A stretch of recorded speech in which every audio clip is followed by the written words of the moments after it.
5 Nights at Freddy's. The Fourth Closet.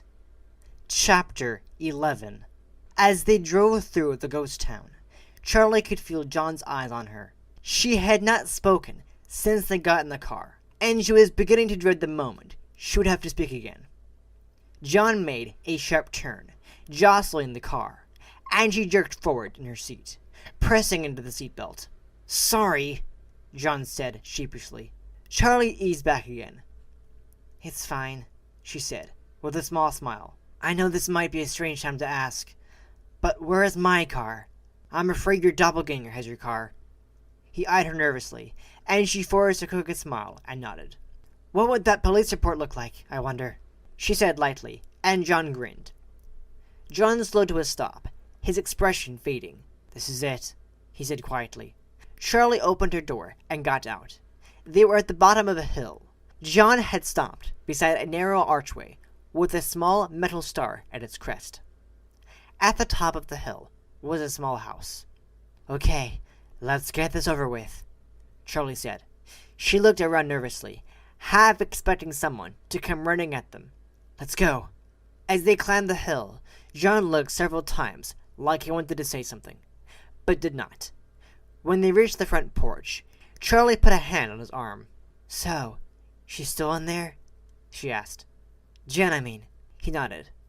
"Yeah, at least, I think so. Are you sure you want to do this?" "I have to. I'll go in first," he offered. "I can cover her up if you want me to." He looked at her, distressed. Charlie hesitated. "No," she said finally, and grasped the knob firmly. The door wasn't locked, and Charlie scanned the room apprehensively as she entered. The place was in disarray. Everything blended into everything else. And at first, nothing stood out. Then they saw her. There was a woman in the corner, by the hallway. She was huddled against the wall, curled over herself, and her dark hair hung thickly over her face. Charlie heard a sharp intake of breath, then realized it was her own. She held a hand out stiffly behind her, unable to say in words what she needed. But John saw and took her hand, stepping close behind her. "That's really her?" "Yeah," he whispered. "Did you want to get closer?" John asked uncertainly. Charlie shook her head. No, it's not her anymore," she whispered, turning away, closing it off in her mind. She took a deep breath. "Where did you find me?" She gestured to herself, to make sure John knew which Charlie she meant. "That way." John led her to the hallway, keeping wide of Jen's slumped body. Charlie forced herself not to look directly at her, allowing herself to see only a dark, hunched shape in the corner of her eye as she passed. At the end of the hall was the open door to a storage room, filled with trunks and cardboard boxes. The window was open, and it was not until she breathed fresh air that Charlie noticed the damp, moldy smell that had taken over the rest of the house. "This one," John said. He was standing beside a large green trunk, its lid standing open. "In here?" Charlie said bleakly, stepping over several boxes to get to him. She peered inside. There was a small pillow and nothing else. "I was just in there?" she asked, somehow disappointed. "Yeah, I mean, Jen must have had a reason. She must have known about the imposter. Maybe she put you there just before we arrived." Charlie reached out and closed the trunk. "I want to look around." "What are we looking for?" John asked, and she shrugged, opening another trunk. "Anything," she said. "If there's anything useful, this is where it will be. We need to know what we're up against." They searched in silence for a while. None of the boxes were labeled, and Charlie opened them haphazardly, sifting quickly through the ones containing paperwork, and setting aside the others unexamined. Those contained random assortments of household items, dishes and silverware, knickknacks Charlie recognized from childhood, even some of her old toys. She scanned a box of Jen's tax documents carefully, then replaced them, finding nothing that seemed to stand out. She reached for another box, then saw John giving her a funny look. "What?" she asked. He smiled, and there was a hint of something sad beyond it. "You read really fast," was all he said.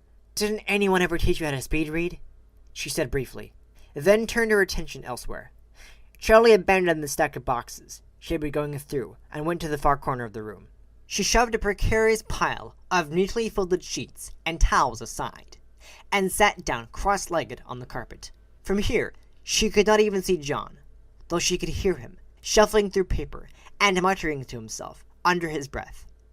She swept her eyes up and down the stacks, one after another. Then she saw it.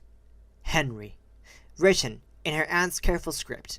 Charlie moved 3 overcoats and another box, and then it was in her hands. She stared at the lettering for a long moment. The ink had faded over the years. Charlie traced it with her index finger, her pulse fluttering in her throat, like her heart was trying to get out. Daddy. She opened the box and saw it. On top was an old green plaid flannel shirt, worn down as thin and soft as cotton. She picked it up as if it were something delicate, and pressed it to her face, inhaling through the fiber. It only smelled like dust and time, but the touch of the fabric on her face brought tears to her eyes. She breathed in and out slowly, trying to force them back, and finally regained her composure, though part of her howled out the unfairness of it, that she could not even take a moment to cling to his slight presence and mourn. Self-consciously, Charlie put the shirt over her shoulders, letting it drape over her back, and she leaned once more over the box. The rest of the box was stacked with smaller boxes, and she opened the first one to find a framed picture of herself with Sammy. Infants in those few precious years before everything was ripped apart. Under the picture was an envelope, addressed in her father's handwriting to Jenny. Charlie smiled and shook her head. I can't imagine anyone calling Aunt Jen Jenny. She opened the letter. My dearest Jenny, I had an entire list of instructions written out for you, schedules and timetables, keys and procedures. You have indulged me so much, and it's only now, at the end, that I see how it has helped me get through these dark times, but also how ultimately empty it has been. I had everything so carefully planned. I've worked so tirelessly. I've warped and twisted my surroundings to the point where I can never be sure if I've completely settled back into reality. And even if I did manage to turn off everything planted in the walls to deceive myself, I think my mind would deceive me still. I don't need clinical testing of the long-term effects of these devices to know that I've undoubtedly done permanent damage to myself. I will always see what I want to see. But worse than that, there is the splinter, more like the stake, always deep into my heart, reminding me more and more every day that what I see is a lie. Through your patience and your indulgence of me, you've tried to keep me happy, but it's also brought me back from this world I've made for myself. I think maybe it would have been better for you to have not indulged me. Then I could have excluded you from my bubble, convinced myself that you were crazy like everyone else. But instead, your unceasing love caused me to listen to you, to let you in, and the consequences of that was seeing the truth in your eyes, and letting that in as well. I have my Charlie here with me. You will never have to indulge me in her again. Rather than taking joy in her, I have cried over her so many countless tears. I have poured agony into her, until she serves as another reminder, not of what I once had, but of the unbearable pain of what was taken from me. She has come to reflect my pain back to me, whereas I, for a time, took great comfort in her eyes. I now only see loss, endless, debilitating loss. Her eyes will never fail me again. In fact, they have emptied me. Keep all the closets shut. Let them be tombs for my denial and my grievance. My only lasting instruction for you concerns the 4th closet. It is not enough to keep it shut. You must keep that one sealed and buried. My grief was already beginning to waken me to reality when I began what was to be her final stage. When I rose slightly from the depth of my despair, I saw that I had no choice but to cease my work, for I was only feeding my own delusion. My old faithful partner, who I can only hope now is in a grave of his own, took what I had begun and made something of his own, something dreadful. He crafted my beloved work into something of his own, and endowed it with who knows what kinds of evil. I was able to stop him and to seal away what he made, and you, Jenny, must ensure that the seal remains. I would instruct you to demolish the house if I could trust that it could be done effectively. Keep it, and make sure the world forgets it. Then, Someday, after many decades have passed and no one remembers, fill it with every kind of flammable thing and burn it to the ground, sending Coast Guard to put a bullet into anything that emerges from the rubble, no matter what or who it looks like. I am going to be with my daughter. Love always and to the end. Henry. Charlie? John was standing behind her. Wordlessly, she held the pages out to him. He took them, and she moved aside the box the letter had been in and stared down at the next one. It was sealed with packing tape, but the sticky side was old and dry, the edges curling up from the cardboard. John shuffled the pages, still reading. Charlie shivered, despite the warm air, and she put her arms through the sleeves of her father's shirt and rolled them up to her elbows. Do you know what it means? John asked quietly. Charlie looked up at him and shook her head. Scoot over, he said, with a small smile, and she did, making room for him in the little space among the boxes. He sat down facing her, crossing his legs awkwardly. He handed the pages back to her, and she scanned them again. What did he mean about the closets? John said. I don't know, Charlie said dryly. Think, John protested. It has to mean something. I don't know, Charlie repeated. You were there. They were always empty, except the one with Ella. You don't know that, John said softly. There was one that was locked, he continued, almost to himself. It doesn't matter, does it? Charlie said. The house is gone. Unless you feel like digging through more rubble, this is all we have. She pried the box with the peeling tape out of the larger box and handed it to him. All that was left under it was a lockbox, which opened easily when she tugged at the lid. It, too, was filled with papers. On top was a fine pencil drawing of a familiar face. That's Ella, John said, peering over her shoulder. Yeah, Charlie said. Her father had captured the doll's delicate features in exquisite detail. Not only her face, but her shiny synthetic hair, and the tiny creases in her dark starched dress. Her eyes were wide open, and their blank stare was at odds with the rest of the picture. A perfectly lifelike representation of something lifeless. I didn't realize he was such an artist, John said, and Charlie smiled. He said he drew things so he could see them, that it didn't work the other way.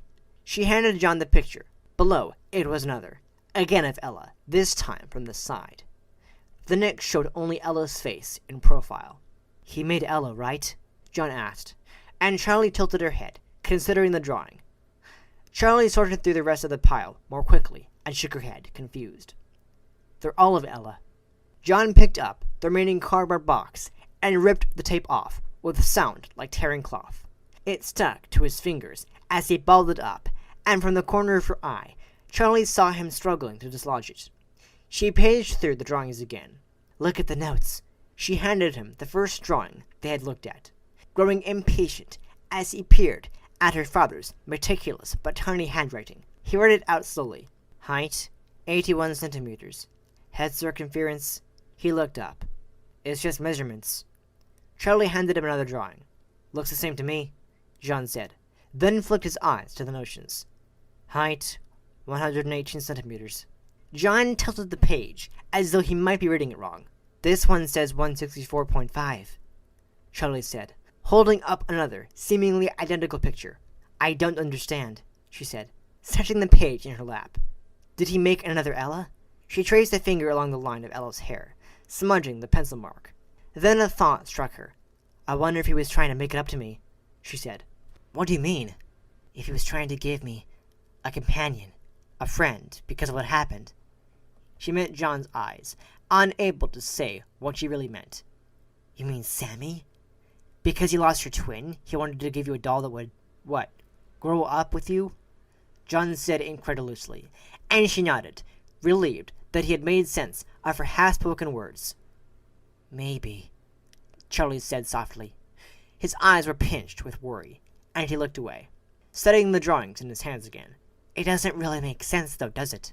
Charlie said. What would I do with a 5.5-foot doll on a track? She reached for the letter again, holding it like a talisman, though she did not need to read from it. Was there a bigger version of Ella in the locked closet? John's eyes searched the air without a target, in the silent room for several long moments, then snapped back to attention.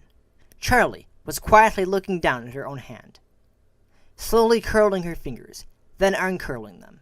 The silence dragged on, smothering. Then John grabbed Charlie's hand, startling her. "I saw your blood." "What?" Charlie said, startled.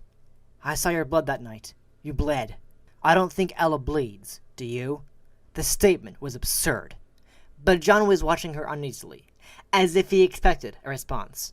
Seconds passed, and Charlie did not know what to say. "I thought you were dead that night," John whispered at last. "But I'm not dead, right?" She locked eyes with John.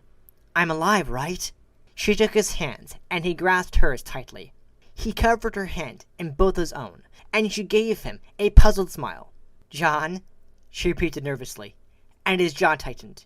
He looked on the point of speaking, when Charlie suddenly turned her head toward the window. "What is it?" John said with alarm. Charlie put a finger to her lips and tilted her head to listen. "There's someone outside." John watched her face intently. Then his eyes widened as he registered the sound too. The footsteps crunched one last time on gravel outside, then were silent. "Around back," he mouthed. And Charlie nodded, dropping his hands and steadying herself on the trunk behind her as she stood. John hastened to help her, but she waved him off. "Come on," she whispered. "Back door?" "I don't know." He started to make his way toward the hall, motioning her to follow. "Charlie, hurry!" John had doubled back to her, and was pointing urgently to the door. She shoved the letter into her back pocket, then followed him, picking her way cautiously through the debris of the storage room. In the hallway, the thick and musty air hit like a wave, and Charlie swallowed her revulsion, trying not to picture her aunt's body curled up in the next room. They crept down the hallway toward the front room, and the door, shuffling their feet so as to make no noise. At the end of the hall, John stopped, and Charlie waited, listening. There was only silence. Then a wind chime rattled outside the front door, and they pulled back into the recess of the hall. John looked grim. "There." He nodded to the door opposite the storage room, which was slightly ajar. "Was that open before?" "Yes," Charlie answered. I think so." They made their way slowly toward the open door. Charlie breathed shallowly, trying to register the slightest noise over the pounding of her own heart. As they reached the doorway, she heard a rustling, like someone stepping on soft leaves. John and Charlie split up and stood on either side of the doorway, Charlie by the hinges and John by the knob, and slowly he pushed the door the rest of the way open. Charlie saw the relief on his face before she saw what it was in the room. A bed, a dresser, and absolutely nothing else. Not even a closet. There was a window open, and John turned back toward Charlie. "I think we've got a way out," he said. She smiled back shakily. "Stay back while I check," he whispered. And before she could answer, he had pushed the door farther open into the room, and was moving stealthily toward the open window, keeping in a straight line through the center of the room. Charlie stayed in the hall, pressing the door open so she could see the entirety of the room. Charlie watched nervously. "Hurry," she urged him silently. Then, as she thought it, she felt the door stop against her fingers, as though something was blocking the way. "Is there something behind the door?" Slowly, noiselessly, she leaned to the side and put her eye to the crack in the door, along the hinges. Her heart stopped. Another eye was looking back at her. Charlie staggered back. The door wavered for a moment, then slammed shut. From inside the room, something banged and crashed over and over against the wall. "John!" Charlie cried, and beat against the door. Suddenly, the house went still, and a few moments later, the door drifted open, and a figure glided out gracefully, stepping into the hall with care, as though trying not to wake a sleeping baby. Charlie stared disbelievingly at her duplicate, her mind hazily registering all the tiny differences between them as she struggled for words. "You're not me," Charlie managed to say, and her own face smiled cruelly back at her. "I'm the only you that matters." And that is the end of Chapter 11. Thank you for listening to this chapter of Five Nights at Freddy's, The Fourth Closet. I really hope you enjoyed listening to it. If you did enjoy it, don't forget to hit that like button, and if you're new to this channel, subscribe and click that bell icon so you'll be notified whenever I upload a new video, and to know when the next chapter of this novel will be going up. And I'll be back next week with the next chapter. Alright? See ya.